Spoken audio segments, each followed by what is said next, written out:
বিগত ১৬ বছর ধরে চলা গুম, নির্যাতন, খুনের নিউক্লিয়াস ছিলেন সাবেক প্রধানমন্ত্রী শেখ হাসিনা। এসব কার্যক্রমে তার সম্পৃক্ততা সরাসরি পাওয়া গেছে বলে জানিয়েছেন আন্তর্জাতিক অপরাধ ট্রাইব্যুনালের chief prosecutor advocate Mohammad Tajul Islam. ১৭ December মঙ্গলবার ট্রাইব্যুনালে এক ব্রিফিংয়ে তিনি এ তথ্য জানান। তিনি বলেন, শেখ হাসিনার গ্রেফতারে ইন্টারপোলের মাধ্যমে রেড নোটিশ জারির যে নির্দেশনা দিয়েছিলেন আদালত, সে বিষয়ে আইনশৃঙ্খলা বাহিনী কি ব্যবস্থা নিয়েছে সেটিও জানতে চেয়েছেন আদালত।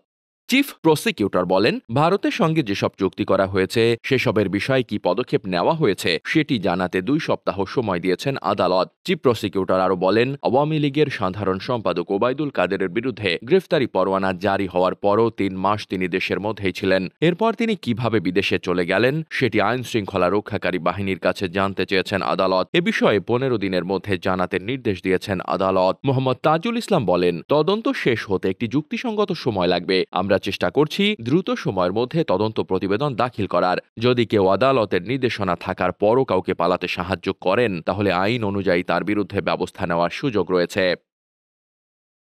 Desk report, বার্তাবাজার।